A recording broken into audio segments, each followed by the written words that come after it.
Hello everyone, I welcome you all to study Niti. And आज के session में हम लोग करने वाले हैं मिनी मॉक नंबर 1। क्योंकि ये रीजनिंग स्पेशल सीरीज चल रही है और ऑलरेडी हम लोग puzzle and seating arrangement cover कर चुके हैं, तो आज हम लोग एक मिनी मॉक करने वाले हैं जिसमें मिसलेनियस टॉपिक्स रहेंगे जो भी हमारे पास फ्रीक्वेंटली आस्क्ड होते हैं एग्जामिनेशंस में, मतलब जो पूछे जाते हैं। 3 से 4 नंबर हो, 5 नंबर हो, वो डेफिनेटली पूछे जाएंगे आपसे। तो ये जो 3 टॉपिक्स रहने वाले हैं वो रहेंगे हमारे पास इनइक्वालिटीज, जो कि हमारे पास एग्जामिनेशन में 5 नंबर की डेफिनेटली आती है। उसके बाद हमारे पास रहने वाला है सिलॉग्स भी देखने को मिलते हैं। प्लस हमारे पास रहेगा अल्फा न्यूमेरिक सीरीज।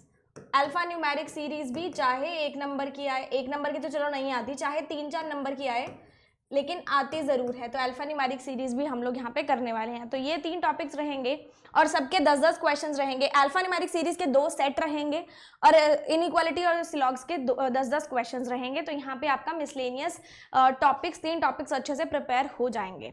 तो चलिए स्टार्ट करते हैं हम लोग अपने मिनी मॉक से। एंड साथ ही साथ छोटे छोटे से कॉन्सेप्ट भी बताती जाऊंगी मैं, जो आपके लिए बहुत ज़्यादा हेल्पफुल रहेंगे अगर आपको रिवीजन करनी है तो, ठीक है। अदरवाइज बेसिक क्लासेस जो हैं वो चैनल पे अवेलेबल हैं, आप उनको भी देख सकते हो। सबसे पहले करेंगे इनइक्वालिटीज। थोड़ा सा इसका एक जस्ट दे दूं, हिंट दे दूं कि किस तरीके से हम लोग करते हैं। हम लोग ना ग्रुप्स बनाते हैं, 2 ग्रुप्स। पहले ग्रुप में हमारे पास होता है ये वाले साइंस और दूसरे ग्रुप में हमारे पास होते हैं ये वाले साइंस। ये सारे ग्रेटर दैन के, ये सारे लेस दैन के है ना। ये ग्रुप नंबर 1 होता है, ये ग्रुप नंबर 2 होता है, ठीक है। आंसर हमारा तभी निकलेगा जब सारे के सारे साइन किसके होंगे, सेम ग्रुप के होंगे। आंसर हमारा तभी निकलता है जब सारे के सारे साइंस हमारे पास सेम ग्रुप के होते हैं। मतलब या तो इस ग्रुप में से सारे के सारे साइन होने चाहिए या इस ग्रुप में से होने चाहिए। अगर दोनों ग्रुप का मिक्सचर आएगा, फर्स्ट ग्रुप से भी आ रहा है, सेकंड ग्रुप से भी आ रहा है, तो हमारे पास आंसर नहीं आएगा, ठीक है। अगली चीज क्या रहती है, जब भी हम लोग कंपैरिजन करते हैं, मान लो ये 3 साइंस आए हैं, तो हमेशा छोटे को प्रायोरिटी देंगे। 1, 2, 3 हमेशा छोटे नंबर को प्रायोरिटी देंगे। मतलब अगर 1 और 2 आया तो 1 को प्रायोरिटी देंगे, 2 और 3 आया तो 2 को देंगे, अगर तीनों आ गए तो 1 को देंगे। आपको लेकिन ये सीरीज ध्यान में रखनी है कि 1, 2, 3 पे ये आएंगे और प्रायोरिटी हमेशा किसको देनी है, छोटे वाले को देनी है। ये चाहे कोडेड इनइक्वालिटी हो चाहे नॉर्मल इनइक्वालिटी हो, ये चीजें ही आपके काम आने वाली हैं, ठीक है। ये इसका छोटा सा जिस्ट था जो हम लोगों ने किया। एंड इधर और केस में तब समझाऊंगी आपको जब क्वेश्चन में आएगा, ठीक है। डन है, ओके। पहला क्वेश्चन देखते हैं यहाँ पे। This is your first question. सबसे पहले देखिए, एम और वाई का रिलेशन पूछा गया है। एम से जाना है हमें वाई पे, तो एम से वाई पे जाना है तो सीधा रास्ता तो नहीं है, टूटा हुआ रास्ता है, हमें कनेक्शन निकालने पड़ेंगे। एम का मतलब टी भी होता है, या फिर मैं बोलूं एम का कनेक्शन हमारे पास एच के साथ है और इधर भी हमारे पास एच है। एम से हम जाएंगे एच पे और एच से हम किस पे जाएंगे, वाई पे। और ये ध्यान रखना, जब भी फॉरवर्ड डायरेक्शन है तो हमारे पास सेम साइन लगेंगे, जब भी बैकवर्ड डायरेक्शन है हमारे पास ऑपोजिट साइन लगेंगे। इसका ऑपोजिट ये होता है, इसका ऑपोजिट ये होता है, इसका ऑपोजिट ये होता है, ये एक दूसरे के ऑपोजिट होते हैं। फॉरवर्ड डायरेक्शन तो सेम साइन, बैकवर्ड डायरेक्शन तो ऑपोजिट साइन। देखो एम से गए एच पे, दोनों सेम फैमिली के, प्रायोरिटी किसको दोगे, किसको दोगे, छोटे वाले को। फिर यहाँ पे एच से वाई पे गए, हमारे पास डिफरेंट फैमिलीज के साइन आ गए, डिफरेंट फैमिलीज के साइन आ गए, मतलब आंसर नहीं निकल सकता। और एम और वाई का हमने देख लिया, आंसर तो निकल ही नहीं सकता।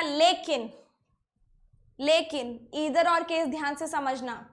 एक ईदर और केस हमारे पास आता है जिसके अंदर हमारे पास दोनों एलिमेंट्स क्या रहेंगे, सेम रहेंगे। इधर और केस में थोड़ा ध्यान देना, दोनों एलिमेंट्स हमारे पास सेम होने चाहिए और जो आंसर्स निकल रहे हैं ना, 2 केस बनते हैं, और जो आंसर्स निकल रहे हैं ना वो दोनों की जो पॉसिबिलिटी बन रही है वो सेम होनी चाहिए। अगर उसने बोला m greater than y, m equal to y, for example m greater than y, m equal to y, और जब हमने रिलेशन निकाला, हमने निकाला m greater than equal to y, तो आपको पता है ग्रेटर दैन भी है और इक्वल भी है, ग्रेटर दैन भी है और इक्वल भी है, तो आप बोलोगे मैम ईदर और केस लगेगा, क्योंकि हमारे पास दोनों चीजें आ रही हैं, ठीक है। एक इधर और केस ये होता है। दूसरा केस क्या होता है, एलिमेंट्स हमारे पास सेम रहेंगे और साइंस जो हैं हमारे पास सारे आ जाएंगे, साइंस हमारे पास सारे आ जाएंगे, ठीक है, ऑल साइंस, मतलब ग्रेटर देन भी आएगा, लेस देन भी आएगा, और इन दोनों में से किसी के साथ इक्वल टू भी लगा हो सकता है। इक्वल टू अगर आएगा तो इस तरीके से आएगा या इस तरीके से आएगा। एक हमारे पास ग्रेटर देन होता है, एक इक्वल टू होता है, एक स्मॉलर देन होता है। तीनों साइंस आएंगे और कुछ इस तरीके से आएंगे। दो केसेस होते हैं इधर और के। अब देखो सेकंड वाला केस यहाँ पे लग रहा है, एलिमेंट्स हमारे पास सेम है, साइंस हमारे पास सारे आ रहे हैं, लेस देन भी आ रहा है, ग्रेटर देन भी आ रहा है, इक्वल टू भी आ रहा है, और यहाँ पे आंसर नहीं निकलना चाहिए आपका। जैसे हम लोगों ने यहां देखा था ना, दोनों का रिलेशन नहीं निकला, आंसर नहीं निकला, तो हम इधर और केस चेक करेंगे। लेकिन अगर ये सेटिस्फाई हो जाता है फिर ये तो गलती हो जाएगा ना, क्योंकि एक ही चीज हो सकती है। आंसर नहीं आना चाहिए, एलिमेंट सेम होने चाहिए, साइन सारे होने चाहिए। तीनों चीजें यहाँ पे आ रही हैं, आंसर नहीं आ रहा, एलिमेंट सारे हैं और एलिमेंट सेम है और साइन सारे हैं, मतलब इसमें कौन सा केस लगेगा, ईदर और केस लगेगा, ठीक है। दोनों इधर और केस इस तरीके से होता है। आई होप आपको समझ में आ गए होंगे। आगे देखिए, ये वाला क्वेश्चन करते हैं जिसमें S और K का रिलेशन निकालना है, फिर D और W का रिलेशन निकालना है। सबसे पहले हम लोग जाएंगे S से K पे। देखो S से K का रास्ता थोड़ा सा टूटा हुआ है, मतलब हमें रिलेशन निकालना पड़ेगा। रिलेशन किससे, G से निकल सकता है। S से G पे जाएंगे, G से K पे जाएंगे, ठीक है। फॉरवर्ड डायरेक्शन, दोनों सेम फैमिली के हैं, प्रायोरिटी किसको देंगे, ग्रेटर देन इक्वल टू को। बैकवर्ड डायरेक्शन, सारे के सारे सेम फैमिली से हैं, प्रायोरिटी किसको देंगे, छोटे वाले को। छोटे वाले को मतलब लेस देन को। और अगर बैकवर्ड डायरेक्शन है तो हमारे पास क्या लगता है, ग्रेटर देन, ऑपोजिट साइन। अब इन दोनों में से प्रायोरिटी किसको दोगे, ग्रेटर देन को, तो ग्रेटर देन हमारे पास आ रहा है, ठीक है। अब मैं जाऊंगी D less than W। D less than W, D से W पे जाना है। जब स्टार्टिंग में ये मेथड सीखते हैं ना तो थोड़ा सा डिफिकल्ट लगता है, लेकिन जिसने मेरी बेसिक की क्लास अटेंड की हो ना उनको पता है कि ये मेथड आपको कहीं नहीं मिलेगा। ये मेथड आपका ऐसा मेथड है जो प्री में भी लग रहा है और मेंस में भी लग रहा है। अदरवाइज सब लोग ऐसा बताते हैं कि प्री में अलग बताते हैं और मेंस में अलग बताते हैं, राइट। तो इसको थोड़ा सा समझो, नहीं समझ में आता तो बेसिक क्लास देख लो। बाकी मैं पूरी कोशिश कर रही हूँ कि आपको समझ में आए। डी और डब्ल्यू का रिलेशन निकालना है। डी और डब्ल्यू का रिलेशन भी टूटा हुआ है, तो हम लोग सबसे पहले रिलेशन निकालते हैं। डी और इक्वल टू जी होता है, मतलब डी और जी एक समान है। हम लोग क्या करते हैं, जी से जाते हैं के पे, जी को आप डी से रिप्लेस कर सकते हो, और के से हम लोग जाते हैं डब्ल्यू पे। दोनों बैकवर्ड डायरेक्शन है, मतलब साइन ऑपोजिट लगेंगे। क्लियर। देखो यहां थोड़ा ध्यान देना, डी के सामने हमारे पास ग्रेटर देन का साइन है, ठीक है, और सारे के सारे सेम फैमिली के साइन है। प्रायोरिटी किसको दोगे, छोटे वाले को। छोटे वाला बैकवर्ड मतलब ऑपोजिट साइन लगाओगे, ग्रेटर देन।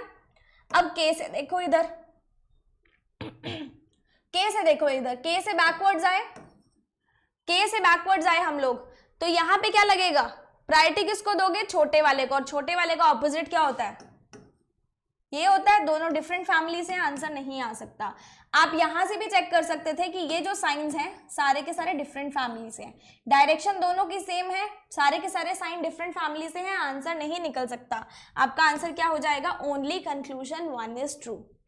जो बेसिक चीज मैंने आपको स्टार्टिंग में बताई है ना, वही बेस चलेगी इन 10 क्वेश्चन का। अगला क्वेश्चन देखो, थोड़ा सा डिफरेंट है, हमें चेक करना है कि कौन सा कंक्लूजन यहाँ पे ट्रू है। सबसे पहले में जाएंगे हम लोग पी से लेके एम पे। पी से एम पे जाएंगे तो देखो यहां से हम लोग सीधा सीधा ऐसे जा सकते हैं। बैकवर्ड डायरेक्शन मतलब साइन ऑपोजिट, सारे सेम फैमिली के हैं। प्रायोरिटी किसको दोगे, छोटे वाले को। हमारे पास छोटे वाला साइन है ग्रेटर देन। बैकवर्ड डायरेक्शन मतलब ऑपोजिट साइन, लेस देन आना चाहिए, लेस देन नहीं आ रहा। फिर हम लोग जी से जाएंगे क्यू पे, तो ये टूटा हुआ रास्ता है, इसको जोड़ना पड़ेगा। टूटा हुआ रास्ता है, इसको जोड़ना पड़ेगा। देखो कैसे जोड़ेंगे, कनेक्शन बिठाना पड़ेगा। हमारे पास कनेक्शन टी से निकलेगा, देखो टी दोनों में आ रहा है। जी से गए टी पे, फिर टी से गए क्यू पे, ठीक है। प्रायोरिटी किसको दोगे, छोटे वाले को। प्रायोरिटी किसको दोगे, छोटे वाले को। सही आया है, सही आया है, ऑप्शन नंबर बी आपका आंसर बन जाएगा। बी में आंसर आ गया, मतलब बाकी के गलती होंगे, बाकी आप चेक भी करके देख सकते हो, क्योंकि इनमें से एक ही कंक्लूजन सही हो सकता है। फैमिली ग्रुप ध्यान रखने हैं, साइन ध्यान रखने हैं, डायरेक्शन ध्यान रखनी है, क्वेश्चन अपने आप हो जाएगा। अगला क्वेश्चन देखो, यहाँ पे सबसे पहला है टी और एम, टी से जाना है एम पे, कनेक्शन बिठाना पड़ेगा, टूटा हुआ रिश्ता है। टी से जाएंगे पी पे और पी से जाएंगे, पी और एम का मतलब सेम ही है, मतलब इसको एम से रिप्लेस कर सकते हो। सारे के सारे साइन डिफरेंट फैमिली के हैं, आंसर नहीं आएगा। जी से, जेड से जाना है के पे, जेड से जाएंगे के पे, देखो टूटा हुआ रास्ता है, कोई बात नहीं चले जाएंगे। हमें कनेक्शन बिठाना पड़ेगा एम से, मतलब पी से, तो जेड से हम लोग को जाना पड़ेगा पी पे, फिर पी से हम लोग को जाना पड़ेगा के पे। इस रास्ते के बीच में आपके पास दोनों साइन डिफरेंट फैमिली से आ गए, आंसर नहीं निकल सकता, आंसर नहीं निकल सकता। अगला देखो, R is greater than equal to S, R और एस का कॉम्बिनेशन बिठाना पड़ेगा। आर से जाएंगे पी पे, पी से जाएंगे एस पे, ठीक है। सारे के सारे सेम फैमिली के हैं, प्रायोरिटी किसको दोगे, छोटे वाले को। फिर पी से जाना है एस पे, साइन लगेगा ऑपोजिट, ये लग जाएगा, यही लगेगा ना। प्रायोरिटी किसको दोगे, छोटे वाले को, लेकिन यहां तो बड़े वाला आ रहा है, गलत हो गया। अब अगला देखो यहाँ पे, z इक्वल्स टू आर, जी से जाना है आर पे, तो सबसे पहले हम लोग जाएंगे जी से पी पे, फिर पी से आर पे। जी से पी पे गए तो दोनों साइन ही डिफरेंट फैमिली के आए, आंसर नहीं निकल सकता। आंसर आपका क्या बन जाएगा, नन ऑफ दीज। क्या बन जाएगा, नन ऑफ दीज। क्लियर है यहां तक? ओके, नेक्स्ट क्वेश्चन देख लेते हैं। सबसे पहले हमें किससे रिलेशन निकालना है, एल और एक्स का, ठीक है। एल से जाएंगे एक्स पे, तो देखो टूटा हुआ रास्ता है, जोड़ना पड़ेगा इसको, x यहाँ पे आ रहा है और रिलेशन इसका निकलेगा एल जी एस, x और s मिल गया रिलेशन। देखो l से जाएंगे s पे, फिर s से जाएंगे किस पे, x पे, इस तरीके से। l से जाएंगे x पे, सेम डायरेक्शन है, फॉरवर्ड डायरेक्शन है, साइन सेम ही आएगा, लेकिन इस बीच में डिफरेंट फैमिली के साइंस आ गए, आंसर नहीं निकल सकता। डिफरेंट फैमिली के साइंस आ गए, आंसर नहीं निकल सकता। अगला देखो, P is less than equal to B, P से जाना है B पे, P से जाएंगे B पे, साइन आ रहे हैं ये दो, प्रायोरिटी किसको दोगे, छोटे वाले को, लेकिन हमारे पास कौन सा साइन है, कोई डिफरेंट ही साइन है, ये भी गलत हो जाएगा। मतलब neither conclusion 1 nor conclusion 2 is true. ठीक है, समझ में आ रही है? बस बेस से चलना है। जिसको भी ये वाला मेथड समझने में दिक्कत आ रही है ना, सिर्फ 30-40 मिनट्स की क्लास होगी मेरी इनइक्वालिटी की, जिसमें मैंने सब कुछ एक्सप्लेन किया हुआ है, A to Z एक्सप्लेनेशन दिया है। वो 30-40 मिनट्स की क्लास से आपका पूरा का पूरा कॉन्सेप्ट क्लियर हो जाएगा। अब अगर यहाँ पे पूरा कॉन्सेप्ट बताऊंगी तो फिर क्लास बहुत लंबी हो जाएगी। देखो शुरू करते हैं, C से जाना है B पे, तो टूटा हुआ रास्ता है, जोड़ना पड़ेगा। यहाँ पे हमारे पास B है, यहाँ पे हमारे पास C है। कनेक्शन कैसे निकलेगा, देखो C से जाएंगे F पे, F से जाएंगे H पे, H से जाएंगे B पे, इस तरीके से हमारे पास कनेक्शन निकलेगा। देखो F से गए C पे, साइन ये है, बैकवर्ड डायरेक्शन है, ऑपोजिट साइन आएगा। क्लियर? F से गए H पे, दोनों सेम फैमिली के, आंसर निकल सकता है। प्रायोरिटी किसको दोगे, छोटे वाले को। प्रायोरिटी किसको दोगे, छोटे वाले को। दोनों साइन कौन से आ गए, दोनों साइन हमारे पास कौन से आ गए, डिफरेंट फैमिली से आ गए, है ना। डिफरेंट फैमिली से साइन आ गए, आंसर नहीं निकल सकता। अगला देखो, V is less then B, V से जाना है B पे, तो सिमिलर रहेगा C से जाएंगे F पे, क्योंकि C और V क्या है, सेम है। C और V क्या है, सेम है। इससे इस पे जाएंगे, इससे इस पे जाएंगे, रास्ता टूटा हुआ है, रास्ते में दोनों डिफरेंट फैमिलीज के आगे, डिफरेंट ग्रुप्स के आगे, आंसर नहीं निकल सकता। लेकिन इधर और केस चेक करके देख लो, हम बोल रहे हैं कि C और V का मतलब एक ही है। C को या तो V से रिप्लेस कर दो, V को या तो C से रिप्लेस कर दो, बात तो वही है ना। एलिमेंट सेम आ गए, साइन सारे आ गए, आंसर नहीं निकल रहा। कौन सा केस लगेगा, एलिमेंट सेम आ गए, साइन सारे आ गए, आंसर नहीं निकल रहा। कौन सा केस लगेगा, इधर और का केस लगेगा। समझ में आ गई? क्लियर है यहां तक? 6 क्वेश्चन हो गए हैं। 7वां क्वेश्चन देख लेते हैं यहाँ पे। अब इसमें भी ध्यान से देखेंगे, इधर और का केस लगेगा शायद। देखो ये क्वेश्चन पहले वाले क्वेश्चन जैसा ही है, थोड़ा सा डिफरेंट है, थोड़ा सा ट्विस्ट है, एकदम ध्यान देना आप लोग। T से जाना है Y पे, टूटा हुआ रास्ता है, जोड़ना पड़ेगा। T से जाएंगे H पे, H से जाएंगे Y पे। क्लियर? देखो यहाँ पे इस रास्ते में दोनों डिफरेंट फैमिली के आ गए, दोनों डिफरेंट ग्रुप्स के आ गए, आंसर नहीं निकल सकता। M से जाना है Y पे, तो m भी तो t के बराबर ही है ना, रास्ता तो हमारे पास वही रहने वाला है ना, इसमें दो डिफरेंट ग्रुप्स के आगे आंसर नहीं निकलेगा। मैं बोलती हूँ m ही t है और t ही m है। मैं क्या बोलती हूँ, m ही t है और t ही m है। इधर और केस लगा सकते हो, एलिमेंट सेम है, साइन सारे हैं, आंसर नहीं निकल रहा। एलिमेंट सेम है, साइन सारे हैं, आंसर नहीं निकल रहा। कौन सा केस बनेगा, ईदर और केस। आई होप आपको अब ये ईदर और केस जो हमारे एग्जामिनेशन में ये वाला केस ज्यादा आता है, वो ओल्ड पैटर्न का जो मैंने आपको फर्स्ट केस बताया था ना, वो आजकल कम पूछा जाता है, ये वाला केस ज्यादा पूछा जाता है। एंड आई होप आपको 3 क्वेश्चन मैंने करा दिए, तो तीनों क्वेश्चन ही आपको अच्छे से क्लियर हो गए होंगे। अगला क्वेश्चन देख लेते हैं। P से जाना है V पे। देखो P से जाएंगे V पे, टूटा हुआ रास्ता है, जोड़ना पड़ेगा, V से कनेक्शन बिठाना पड़ेगा। कनेक्शन बिठेगा हमारा, P से जाएंगे हम लोग सबसे पहले N पे, और फिर हम लोग आएंगे N से L पे और L से V पे। बहुत तगड़ा रास्ता है यार। देखो P से शुरू करना है, P से गए N पे, N से गए H पे, नहीं N से गए L पे, ठीक है, और L से गए V पे। क्लियर, देखे रास्ते को। P से जाएंगे N पे, सिमिलर फैमिली के हैं, प्रायोरिटी किसको दोगे, छोटे वाले को, बैकवर्ड डायरेक्शन है तो साइन ऑपोजिट लग जाएगा। N से जाएंगे L पे, बैकवर्ड डायरेक्शन है, साइन ऑपोजिट लग जाएगा। L से जाएंगे V पे, फॉरवर्ड डायरेक्शन है, साइन सेम लग जाएगा। प्रायोरिटी किसको दोगे, छोटे वाले को, छोटे वाला ही आ रहा है, पहला वाला कंक्लूजन आपका एकदम सही है। फिर G से जाएंगे M पे, देखो G से जाएंगे M पे, फिर से कनेक्शन बिठाना पड़ेगा। G से जाएंगे L पे, L से जाएंगे M पे। क्लियर, G से L पे गए, फॉरवर्ड डायरेक्शन है, साइन सेम लगेगा। L से M पे गई, बैकवर्ड डायरेक्शन है, साइन ऑपोजिट लगेगा। प्रायोरिटी किसको दोगे, छोटे वाले को। यहां तो छोटे वाला नहीं आ रहा ना, प्रायोरिटी किसको दोगे, छोटे वाले को। यहां छोटे वाला नहीं आ रहा, मतलब आपका कंक्लूजन कौन सा सही हुआ, ओनली कंक्लूजन 1 is true, क्योंकि पहला वाला ही सही में बन रहा है। 8 क्वेश्चन आई होप आपको क्लियर होंगे। 9वां क्वेश्चन ये रहा, मैं आपको इसके लिए 15 सेकेंड्स दे रही हूं, आप इसको एक बार खुद से करिए कि आपने कितना सीखा अभी तक।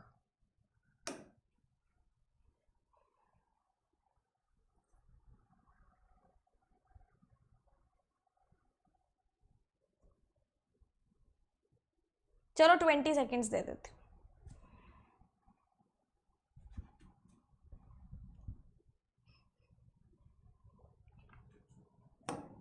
देखो T से जाएंगे A पे, रास्ता टूटा हुआ है, जोड़ना पड़ेगा। कैसे कनेक्शन बिठा सकते हैं, T है, P है, फिर P है और A है। P से जाएंगे हम लोग किस पे, A और S का कनेक्शन है और U का कनेक्शन है। ठीक है, समझ में आ गया। देखो P से जाएंगे T पे, P से जाएंगे, अच्छा P से सीधा U कनेक्ट हो गया ना। देखो P से जाएंगे U पे और फिर U से जाएंगे A पे, T तो बीच में रह गया ना। T से जाएंगे P पे, P से जाएंगे U पे, U से जाएंगे A पे। क्लियर है। देखो T से P पे गए, सारे सेम फैमिली के हैं, प्रायोरिटी किसको दोगे, छोटे वाले को, बैकवर्ड डायरेक्शन है तो साइन ऑपोजिट लग जाएगा। P से गए U पे, फॉरवर्ड डायरेक्शन है, सेम साइन लगेगा। U से गए A पे, बैकवर्ड डायरेक्शन है, साइन ऑपोजिट लग जाएगा। सारे सेम फैमिली के हैं, आंसर निकल सकता है। प्रायोरिटी किसको दोगे, छोटे वाले को, सही में बन रहा है। फिर आ रहा है R is less then D, R से जाना है D पे, तो कैसे जाएंगे, देखो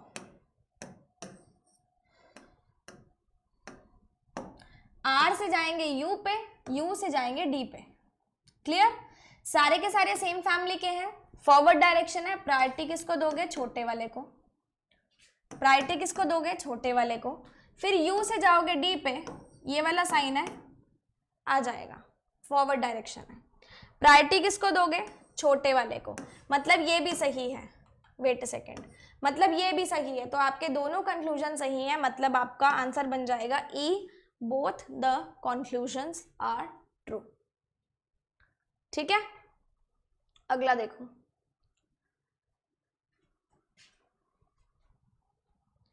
N से जाना है M पे, सबसे पहले जाएंगे हम लोग N से K पे, K से M पे। N से K पे गए, दोनों सेम फैमिली के हैं, प्रायोरिटी किसको दोगे? छोटे वाले को, फॉरवर्ड डायरेक्शन है। बैकवर्ड आए, दोनों साइन सेम है, आंसर निकल सकता है, प्रायोरिटी किसको दोगे? छोटे वाले को। बैकवर्ड डायरेक्शन है मतलब इस तरीके से आ जाएगा। फिर ये भी M और N है, एलिमेंट्स सेम है, ठीक है, आंसर निकल रहा है, और ये दोनों एलिमेंट्स ही हमें देखने को मिल रहे हैं। N M से क्या है? ग्रेटर दैन भी है और इक्वल टू भी है। N M से ग्रेटर दैन भी है, इक्वल टू भी है। ये वाला इधर और का फर्स्ट वाला केस है जो मैंने आपको बताया था, बहुत कम पूछा जाता है आजकल एग्जामिनेशन में। तो ये वाला केस आता है जिसमें एलिमेंट सेम होते हैं, आंसर आ रहा होता है, और दोनों आंसर से सेटिस्फाई कर रहे होते हैं दोनों ऑप्शंस में। आ रहा है n बड़ा भी है, n बराबर भी है, बड़ा भी है बराबर भी है, मतलब कौन सा केस बन जाएगा? इधर और का केस बन जाएगा। कौन सा केस बन जाएगा? इधर और का केस बन जाएगा। क्लियर है यहाँ तक? 10 क्वेश्चंस आई होप इनइक्वालिटी के एकदम क्रिस्टल क्लियर होंगे। अब हम लोग चलेंगे सिलॉग्स पे, और सिलॉग्स में मैंने वही चीजें ली हैं, only a few can never B, possibility, यही वाले सारे केसेस लिए हैं। ओल्ड पैटर्न शायद ही एक आधा क्वेश्चन होगा, ज्यादा क्वेश्चंस नहीं है। जो पूछा जाता है वही क्वेश्चंस लिए हैं एंड हम लोग इकट्ठे उसको सॉल्व करेंगे। तो सिलॉग्स के कुछ क्वेश्चंस मैं आपको कराऊंगी, कुछ के लिए टाइमिंग दूंगी ताकि आपकी भी साथ ही साथ रिविजन हो जाए। तो 10 क्वेश्चन हम लोग सिलॉग्स के यहाँ करने वाले हैं। पहला क्वेश्चन हमारे पास कुछ इस तरीके से है। सबसे पहले हम लोग इसकी बेसिक इन्फॉर्मेशन पढ़ेंगे कि उसने फॉलोज पूछा है या डज नॉट फॉलो पूछा है। Read all the conclusions and decide which of the conclusion logically follows. Examination में ये दिक्कत बहुत सारे लोग करते हैं। कई बार एग्जामिनर क्या करता है ना, यहाँ पे दे देगा लॉजिकली डज नॉट फॉलो, वो दे देगा डज नॉट फॉलो, और आप बेसिक इन्फॉर्मेशन नहीं पढ़ोगे, फॉलो के हिसाब से कराओगे, 5 नंबर आपके डूब जाएंगे। इसलिए फटाफट से एक बार पढ़ लिया करो ऊपर ऊपर कि क्या लिखा है, फॉलोज पूछा है या डज नॉट फॉलो पूछा है, इतना ही देखना है। फॉलो पूछा है तो कौन सा सच है वो हमें देखना पड़ेगा। Few cable are wires, few को हम लोग सम के फॉर्मेट में लेते हैं, फ्यू को हम लोग सम के फॉर्मेट में लेते हैं। सिलॉग्स की भी मैंने क्लास अपलोड कर रखी है इसी चैनल पे, तो उसका बेसिक एक बार देख लेना, क्योंकि सिलॉग्स के ना हर एक वेराइटी के काफ़ी सारे कॉन्सेप्ट्स होते हैं। अगर हर एक कॉन्सेप्ट को यहाँ पे समझाऊंगे ना तो 1 घंटा ऐसे ही निकल जाएगा, तो फिर उसका कोई फ़ायदा नहीं है। This is the class for your revision, and जो बेसिक है वो आप वहाँ से देख लेना। आई होप 40-50 मिनट्स की क्लास होगी, शायद ही ज़्यादा से ज़्यादा, तो वो देख लेना, उससे सब क्लियर हो जाएगा एक ही क्लास से। फ्यू केबल्स आर वायर्स, मतलब सम केबल्स आर वायर्स, तो सम केबल्स क्या है? वायर्स हैं। Few hire are wire, few का मतलब some hire are wire, hire बना दिए। नो केबल इज हायर, कोई भी केबल हायर नहीं है, इन दोनों का कनेक्शन नहीं है। सम लेबल आर हायर, कुछ लेबल जो है वो हायर हैं, ठीक है। ये हमारे पास क्या बन गया? इसका वेन डायग्राम बन गया। पहला कंक्लूजन कहता है सम के लेबल आर नॉट केबल, कुछ लेबल जो है वो केबल नहीं है। हमें क्या दिख रहा है यहाँ पे?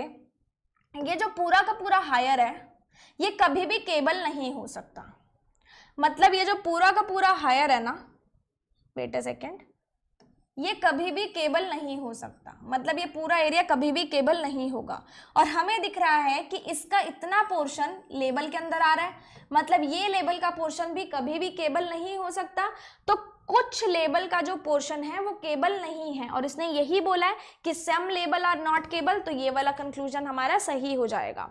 आगे बोला है सम लेबल आर केबल, कुछ लेबल जो है वो केबल हैं, तो लेबल और केबल का कोई भी डायरेक्ट रिलेशन नहीं है। उसने पॉसिबिलिटी भी नहीं बोला, उसने कुछ भी नहीं बोला, उसने डायरेक्ट सर्टेन हमसे आंसर पूछा है। सर्टेन आंसर के लिए सर्टेन वेन डायग्राम भी होना चाहिए। सर्टेनिटी इन दोनों में नहीं दिख रही, मतलब ये वाला कंक्लूजन गलत हो जाएगा। तो आपका आंसर क्या बन जाएगा? Only conclusion 1 is true. क्या बन जाएगा? Only conclusion 1 is true. अगला देखो, मैं थोड़ा सा हट जाती हूँ ना, प्रॉब्लम ना है।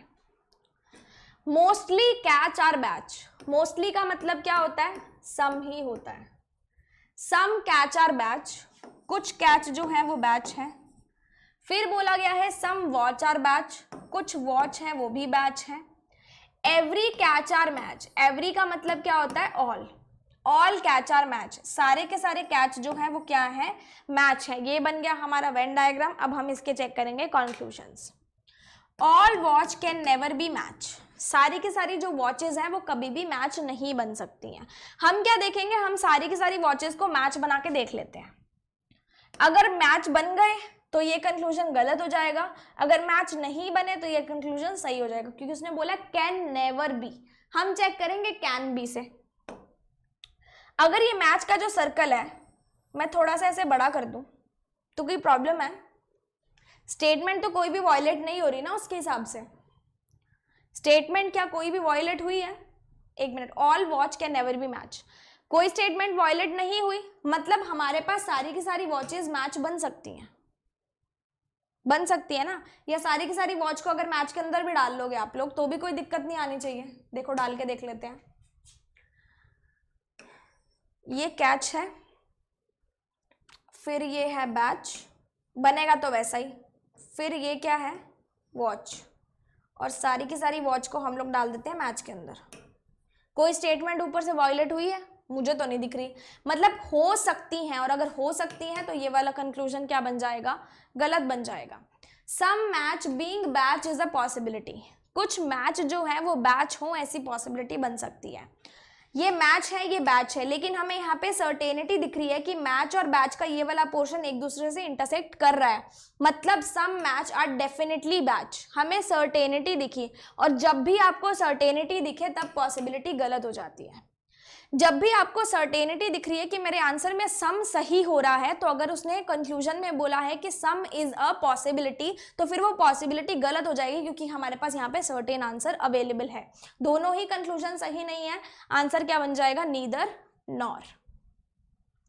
अगला देखो, all books are journal, all books are क्या है, जर्नल है, सारी की सारी बुक्स जर्नल है तो बुक्स जर्नल हो जाएंगे। फ्यू जर्नल आर नॉवल, कुछ जर्नल जो है वो नॉवल हैं। ऑल नॉवेल्स आर पोएम, सारी की सारी नॉवेल्स क्या है, पोएम्स हैं। सम पोएम आर जनरल, कुछ पोएम जो है वो जनरल है। तो देखो ये पोएम का हिस्सा है ये वाला, ये जनरल का हिस्सा है, जर्नल का हिस्सा है। तो जर्नल और पोएम का हिस्सा एक दूसरे से इंटरसेक्ट कर रहा है, सम का केस बन रहा है, तो यहाँ पे सम जर्नल आर पोएम बोल लो या सम पोएम आर जनरल बोल लो, ये चीज यहां से सही हो रही है, मतलब option number A is correct. Some poem are not books is a possibility, कुछ पोएम्स जो हैं बुक्स ना हो ऐसी पॉसिबिलिटी बन सकती है क्या। ये पोएम है, ये बुक्स है, ठीक है, इन दोनों का रिलेशन नहीं है हमारे पास, इन दोनों का हमारे पास सर्टेन रिलेशन नहीं है। और कभी भी किसी चीज का भी सर्टेन,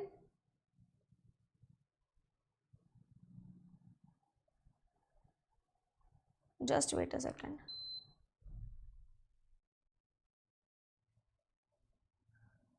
ओके और कभी भी किसी भी चीज का अगर सर्टेन रिलेशन हमारे पास नहीं होता तो वो हो भी सकती है और नहीं भी हो सकती, मतलब वो पॉसिबल हो भी सकती है, इट कैन बी और इट कैन नेवर बी, है ना। पॉसिबिलिटी की बात करूं तो इसने बोला are not books is a possibility, तो पॉसिबिलिटी तो बन सकती है ना, दोनों में कोई कनेक्शन ही नहीं है, कनेक्शन नहीं है तो हो भी सकता है और नहीं भी हो सकता है, मतलब ये भी सही हो जाएगा। That means both the conclusions are true. अगला क्वेश्चन देखो, only a few crow is dove, सिर्फ कुछ ही क्रो जो है वो डव है, तो क्रो और डव का सिर्फ और सिर्फ इतना पोर्शन एक दूसरे से रिलेटेड है, वैसे एक दूसरे से ये इन दोनों के बीच में कोई रिलेशन नहीं है। सम डव इज गूज, कुछ डव जो है वो गूज है। नो गूज इज टर्की, कोई भी गूज जो है वो टर्की नहीं है। ऑल डव इज टर्की, क्या सारे के सारे डव टर्की हैं, मुझे तो नहीं दिख रहे, उल्टा नेगेटिव रिलेशन ही दिख रहा है, तो गलत हो गया। सम क्रो कैन नेवर बी गूज, इसने क्या बोला है, सम क्रो कैन नेवर बी गूज, सारे के सारे क्रो कभी भी गूज नहीं हो सकते। अच्छा सम बोला है क्या, सम क्रो कैन नेवर बी गूज। देखो ध्यान देना, ये वाला जो क्रो का हिस्सा है ये किस में आ रहा है, डव में आ रहा है ना। हम लोग क्या करते हैं, सम क्रो कैन बी गूज लेके देख लेते हैं, क्रो और गूज का मेरे पास कोई रिलेशन नहीं है, क्रो और गूज का मेरे पास कोई रिलेशन नहीं है। और अगर मैं इसकी बात करूं, और अगर मैं इसकी बात करूं तो इन दोनों का सिर्फ इतने ही हिस्से से रिलेशन है,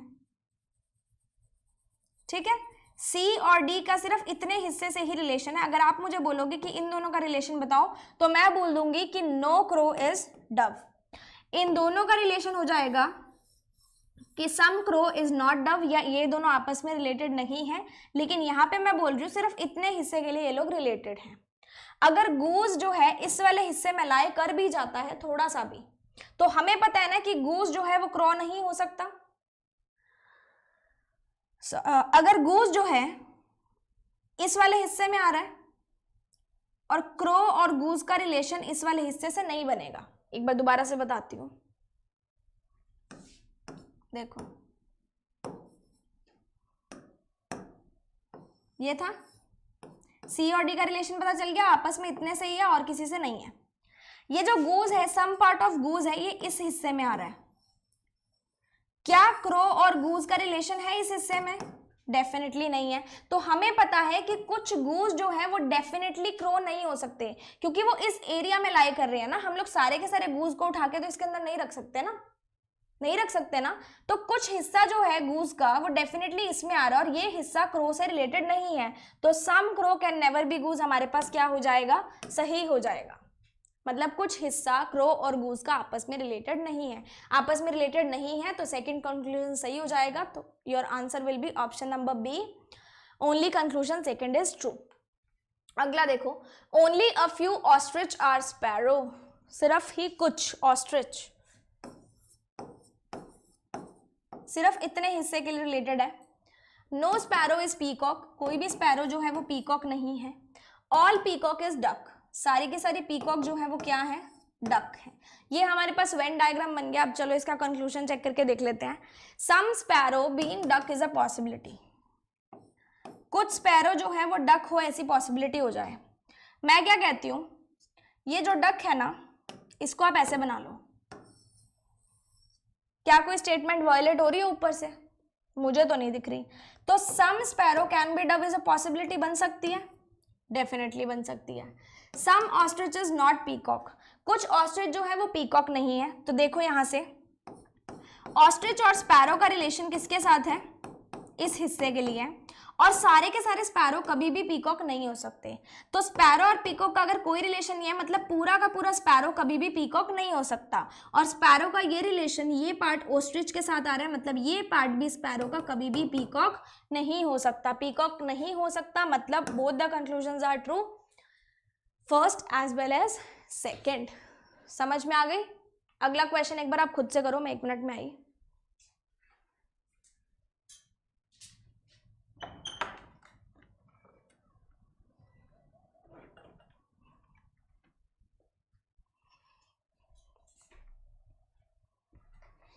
ओके ये विजिबल नहीं हो रहा है ना?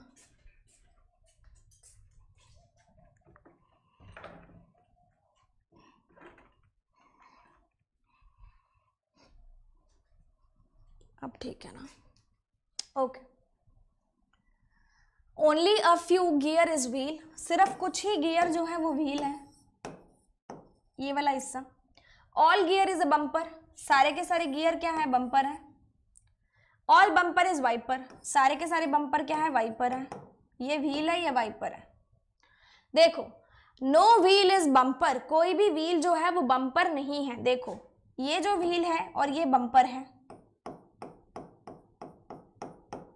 क्या इनमें कोई नेगेटिव रिलेशन दिया है? इनमें कोई ऐसा साइन आ रहा है? मुझे तो नहीं दिख रहा, मतलब ये वाला भी गलत हो गया। ऑल वाइपर इज गियर, सारे के सारे वाइपर जो है वो गियर है। ये सारे के सारे वाइपर है, ये गियर हैं। जब भी बाहर से अंदर जाते हैं तो क्या लगता है? सम लगता है। जब भी अंदर से बाहर आते हैं तो क्या लगता है? ऑल लगता है। बाहर से अंदर गए, यहाँ पे सम होता तो सही हो जाता, सम नहीं है तो ये भी गलत हो गया। Option number D, neither conclusion 1 nor conclusion second is true. अगला देखो, some bird is animal, all animal are zebra, no zebra is an ant, कोई भी जीब्रा जो है वो एंट नहीं है, ये एनिमल है। क्लियर? देखें इसको, सम एनिमल आर एंट्स, कुछ एनिमल्स जो है वो एंट हैं। ये पूरा हिस्सा जीब्रा का कभी भी एंट नहीं हो सकता, जीब्रा के अंदर ही एनिमल आ रहा है, तो ये पूरा हिस्सा अगर एंट नहीं है तो एनिमल भी तो एंट नहीं हुआ ना। सम एनिमल और एंट क्या हो गया, गलत हो गया। All bird are zebra is a possibility, सारे के सारे बर्ड जो हैं वो जीब्रा हो ऐसी पॉसिबिलिटी है। तो देखो यहाँ पे सम दिया है, ओनली अ फ्यू हमारे पास नहीं दिया गया। हम लोग क्या करते हैं, इसको देखो कैसे बना सकते हैं। पॉसिबिलिटी का केस है ना, ऐसे बना लो। क्या कोई स्टेटमेंट वॉयलेट हो रही है ऊपर से, नहीं हो रही, कोई भी वॉयलेट नहीं हो रही। मतलब हमारे पास क्या है, सारे के सारे बर्ड्स जो हैं वो जीब्रा डेफिनेटली, अंदर से बाहर जाएंगे तो ऑल पॉसिबिलिटी सही हो रही है, मतलब option number B only, conclusion second is true, ये हमारे पास सही हो रहा है। अगला क्वेश्चन देखो, ऑल एयर आर जोन्स, सारे के सारे एयर जो हैं वो जोन्स हैं। सम जोन्स आर पोर्ट, कुछ जोन जो है वो पोर्ट हैं। ऑल एयर आर कप, सारी की सारी एयर जो है वो कप है। तो जोन भी है कप भी है, तो इसको इस तरीके से बना लेते हैं, जोन भी है और कप भी है। All air being port is a possibility, सारी की सारी एयर जो है वो पोर्ट बन जाए ऐसी पॉसिबिलिटी बताओ। ये सारी की सारी एयर पोर्ट के अंदर आ जाए, तो देख लेते हैं इसको। पॉसिबिलिटी बनानी अलग से बना लेते हैं, wait for a second. Okay, बना लेते हैं। देखिए ये हमारे पास एयर हो गई, ये हम लोग पोर्ट बना देते हैं। और सम इज, क्या बोला गया था, सम जू इज पोर्ट बोला गया था ना, सम जोन्स आर पोर्ट। तो इसको इस तरीके से बना देते हैं, इस तरीके से बना देते हैं, ठीक है। अब देखो क्या स्टेटमेंट से यही डायग्राम बन सकता है, बन सकता है। कोई भी स्टेटमेंट वॉयलेट हो रही है, नहीं हो रही, मतलब हमारे पास जो पॉसिबिलिटी वाला केस है वो डेफिनेटली सही आ रहा है, पॉसिबिलिटी बन सकती है। नो कप इज जोन, तो यहाँ पे कोई कप और जोन का नो की तरह कनेक्शन दिया हुआ है, नो की तरह कोई कनेक्शन नहीं दिया, मतलब सिर्फ कंक्लूजन फर्स्ट ही क्या हो सकता है, सही हो सकता है, क्योंकि हमारे पास नो जैसी कोई भी लाइन यहाँ पे नहीं दी गई है। तो this is your answer for the question number 8। Now it is question number 9। ध्यान से देखो, मोस्टली का मतलब क्या होता है, सम होता है। 81.7% का मतलब क्या होता है, सम होता है। अगर 0.1% से 99.9% तक बोला हो तो सम होगा, अगर 0 बोला हो तो नो होगा, 100 बोला हो तो ऑल होगा। क्लियर, ईच बोला है, एवरी बोला है तो भी ऑल होगा हमारे पास। सम HR इज दिल्ली, कुछ HR क्या है, दिल्ली है। सम दिल्ली इज नोएडा, कुछ दिल्ली नोएडा है। एवरी नोएडा इज यूपी, सारे के सारे नोएडा क्या है, यूपी है। Some UP is not Noida, not बोला है, क्या नोट जैसा ऐसा कोई कनेक्शन दिख रहा है, नहीं दिख रहा, ये गलत हो जाएगा।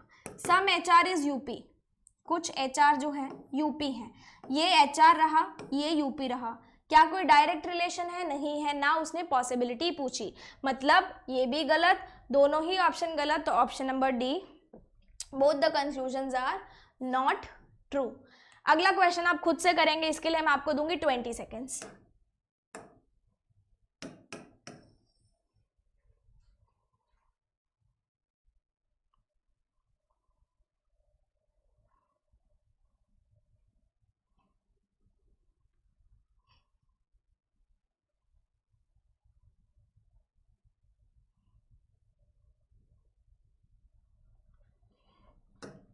देखो मोस्टली आर्मी और BSF, मोस्टली का मतलब क्या होता है, सम आर्मी और BSF, only a few BSF is navy, सिर्फ कुछ ही BSF जो है वो नेवी है, सिर्फ ये वाले। ऑल नेवी इज एयरफोर्स, सारी की सारी नेवी क्या है, एयरफोर्स है, और ये क्या है, आर्मी है। Clear, all army being navy is a possibility, सारी की सारी आर्मी नेवी बन जाए, क्या ऐसी पॉसिबिलिटी हो सकती है। तो देखो आर्मी और नेवी को एक दूसरे के साथ रिलेशन बना के देख लो, ठीक है। ये हमारे पास आर्मी आ गई, उसके बाद सारी की सारी आर्मी हमारे पास नेवी होनी चाहिए, ये हमारे पास नेवी आ गई, ठीक है, और ये हमारे पास क्या आ गया, BSF आ गया, और सारी की सारी नेवी क्या है, एयरफोर्स है, तो ये एयरफोर्स आ गया। क्या कोई भी ऊपर वाली स्टेटमेंट वायलेट हो रही है? नहीं हो रही। ये पॉसिबिलिटी बन सकती है, डेफिनेटली बन सकती है। सम एयरफोर्स है ना, सम एयरफोर्स इज BSF, कुछ एयरफोर्स जो है वो BSF है, तो एयरफोर्स और BSF का ये वाला पार्ट क्या हो रहा है, इंटरसेक्ट हो रहा है, और इंटरसेक्ट हो रहा है मतलब सम, तो ये वाला भी सही होगा। Both, wait for a second, both the conclusion first and second follows. ठीक है, समझ में आ गया, क्लियर है? तो ये हमारे 10 क्वेश्चंस यहाँ पे सिलॉग्स के पूरे हो जाते हैं। अब हम लोग करेंगे अपनी alpha numeric series. Alpha numeric series के 2 सेट्स हमारे पास रहने वाले हैं, देखते हैं कितने क्वेश्चंस हैं। तो यहाँ पे सिर्फ एक चीज समझ लो, हमें प्राइम नंबर पता होने चाहिए, ठीक है, इवन नंबर, ऑड नंबर ये आपको पता होता है। अगर बोला हो फॉलोड बाय मतलब अगला नंबर, अगर बोला हो प्रीसीडेड बाय मतलब पिछला नंबर, फॉलोड मतलब आगे वाला और प्रीसीडेड मतलब पीछे वाला। ठीक है, समझ में आ गया? क्वेश्चन करेंगे तो क्लैरिटी मिलेगी। तो यहाँ पे बोला गया है study the following digit letter symbol sequence, मतलब अल्फा न्यूमेरिक सीक्वेंस, और हमें इसके आंसर देने हैं। ये हमारे पास सीरीज है और ये इसके हमारे पास क्या है, क्वेश्चंस हैं। तो देखो पहले में क्या बोला है, how many such symbols are there in the above arrangement each of which is immediately followed. Immediately followed का मतलब सिंबल के जस्ट नेक्स्ट वाला, सिंबल के जस्ट नेक्स्ट वाला एलिमेंट क्या होना चाहिए, इज अ नंबर। सिंबल के बाद क्या आना चाहिए, नंबर आना चाहिए just next, and also immediately preceded मतलब जस्ट पहले वाला क्या आना चाहिए, कॉन्सोनेंट। तो कॉन्सोनेंट, सिंबल और नंबर, इस तरीके से हमारे पास जो 3 एलिमेंट्स हैं वो इस सीरीज के अंदर आने चाहिए। देखो कितने हमारे पास एलिमेंट्स आते हैं यहाँ पे, कॉन्सोनेंट, सिंबल और नंबर। कॉन्सोनेंट मतलब सारे के सारे लेटर्स जो होते हैं जो वॉवल्स नहीं होते हैं, दीज आर कॉन्सोनेंट्स। स्वर मतलब वॉवल, और कॉन्सोनेंट मतलब व्यंजन होते हैं शायद, है ना, व्यंजन। व्यंजन क्या होते हैं, जो वॉवल नहीं होते। तो कॉन्सोनेंट, सिंबल और नंबर।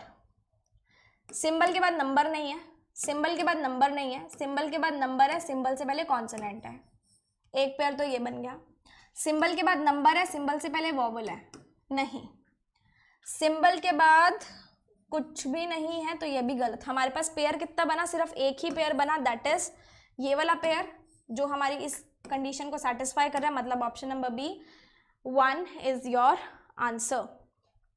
अगला देखो, how many such consonants are there in the above arrangement, clearly दिख रहा है ना, how many such consonants are there in the above arrangement each of which is immediately preceded by a symbol. Consonant से immediately पहले क्या आना चाहिए, symbol, and immediately followed, followed किससे होना चाहिए, नंबर से। सिंबल के बाद कॉन्सोनेंट, कॉन्सोनेंट के बाद नंबर। देखो सिंबल के बाद वॉवल, सिंबल के बाद नंबर, सिंबल के बाद नंबर, सिंबल के बाद कॉन्सोनेंट, कॉन्सोनेंट के बाद नंबर नहीं है। तो यहाँ पे तो एक भी चीज हमें नहीं दिखी, एक भी चीज हमें नहीं दिखी, तो हमारा आंसर क्या हो जाएगा, ऑप्शन नंबर डी, नन। कोई भी यहाँ पे पेयर ऐसा नहीं है जो इस कंडीशन को सेटिस्फाई कर रहा हो। अगला क्वेश्चन देखो, if all the vowels and symbol in the series are dropped, सारे के सारे वॉवल और सिंबल्स को हटा दो। सबसे पहले सिंबल हटा देते हैं, फिर AEIOU सारे के सारे वॉवल हटा देते हैं। हट गए सारे वॉवल, सारे सिंबल, ठीक है। Then which element will be 12th from the left end, ये हमारा लेफ्ट एंड होता है, ये हमारा राइट एंड होता है। 12th देखना है लेफ्ट से, तो 1 2 3 1 2 3 4 5 6 7 8 9 10 11 12। कौन सा एलिमेंट आ गया, जी, तो ऑप्शन नंबर ए हमारा आंसर हो जाएगा। G is the element which is 12th from the left. Which of the following element is 4th to the left or 15th from the right end in the above arrangement? देखो ये question आपसे बहुत पूछा जाएगा exam में, 1 number का definitely आएगा, definitely. अगर आपको ये जो डायरेक्शंस होती है, ये जो एंड होता है ना, ये सेम दियो, मतलब लेफ्ट और लेफ्ट हो क्वेश्चन में, या फिर राइट और राइट हो, तो आप क्या करोगे, हमेशा माइनस करोगे। अगर आपके पास राइट लेफ्ट आ जाए या फिर लेफ्ट राइट, मतलब दोनों अलग आ जाए, तो आप प्लस करोगे। सेम आएगा तो माइनस करोगे और अलग आएगा तो प्लस करोगे, और एंड वही रहेगा जो ये बोलेगा। जैसे इसने राइट एंड बोला तो राइट एंड से ही देखना पड़ेगा। यहाँ पे आया हमारे पास लेफ्ट और राइट, लेफ्ट और राइट का मतलब क्या है, प्लस। तो आप क्या करोगे, 4 और 15 को प्लस कर दोगे। 4 + 15 कितने होते हैं, 19। 19 कहाँ से देखना है, राइट एंड से। 1 2 3 4 5 6 7 8 9 10 11 12 13 14 15 16 17 18 19। 19 मतलब 5, 5 मतलब option number C. Left left है माइनस, राइट राइट है माइनस, लेफ्ट राइट है प्लस, राइट लेफ्ट है प्लस, एंड वही रहेगा जो क्वेश्चन में वो बोलेगा। अगला ये हमारे पास नेक्स्ट सीरीज आई हुई है, ये क्वेश्चन नंबर इसके सही कर लेना, ये 5th क्वेश्चन है, ठीक है। Which of the following element will be 14th from the right end? Right and से 14th देखना है। अगर सारे के सारे सिंबल हम लोग हटा दें, हटा देते हैं सारे के सारे symbol, 14th from the right देखना है। देखो 1 2 3 4 5 6 7 8 9 10 11 12 13 14, कौन सा आ गया, आई। कौन सा आ गया, I. Option number C is your answer, that is I is the element which is 14 from the right if all the symbols are dropped. अगला देखो, if the last 15 elements are reversed, then which of the following element is 22nd from the left end? Last के जो 15 element है उनको reverse कर दो, मतलब 1 2 3 4 5 1 2 3 4 5 6 7 8 9 10 11 12 13 14 15, यहां से रिवर्स करना है। मतलब ये 4 7 एक ही जगह हो जाएगा, 1 6 #W$, ये इस तरीके से रिवर्स मतलब उल्टा कर दो। उसने बोला 22nd from the left and, 22nd देख लो 1 2 3 4 5 6 7 8 9 10 11 12 13 14 15 16 17 18, 18 तक तो सेम रहेंगे। अब यहाँ से शुरू हो जाएगा क्योंकि रिवर्स किया है, 19 20 21 22, हमारे पास एलिमेंट कौन सा आ गया, W आ गया। एलिमेंट हमारे पास कौन सा आ गया, W आ गया। आंसर आपका क्या हो गया, option number E, W। Next question आप खुद करोगे, मैं जस्ट 1 मिनट में आई।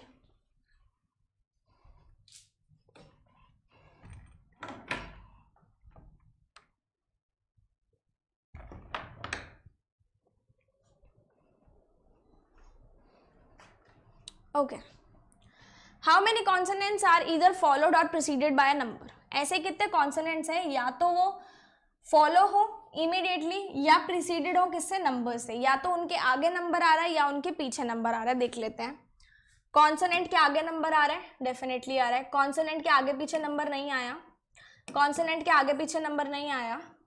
वॉवल है, ये तो ये भी वॉवल है, ये 0 है, और कॉन्सोनेंट के आगे नंबर आ गया,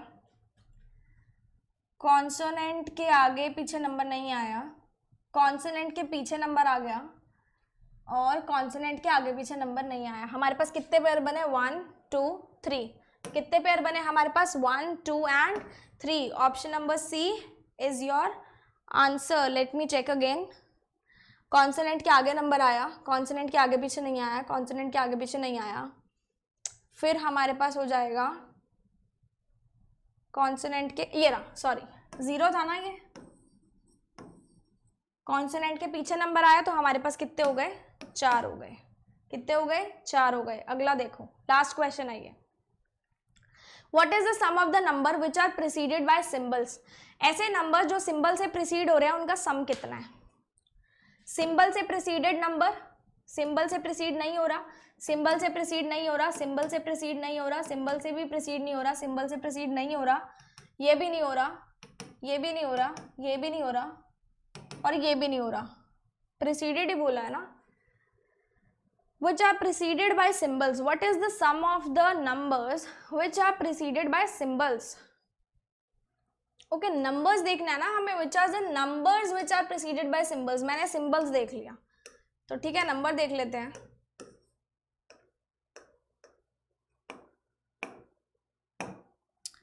नंबर सिंबल से प्रिसीड हो रहा है, मतलब नंबर के पहले सिंबल आ रहा है, तो नंबर के पहले सिंबल आ रहा है, नंबर के पहले सिंबल आ रहा है, फिर हमारे पास नंबर के पहले सिंबल तो नहीं आ रहा, नंबर के पहले सिंबल आ रहा है, नंबर के पहले सिंबल आ रहा है। 6 + 3 is 9, 9 + 9 is 18, 18 + 5 is 23। Option number B आपका आंसर बन जाएगा। And this was all for today. हमारा मिनी मॉक नंबर 1 कंप्लीट हो गया है।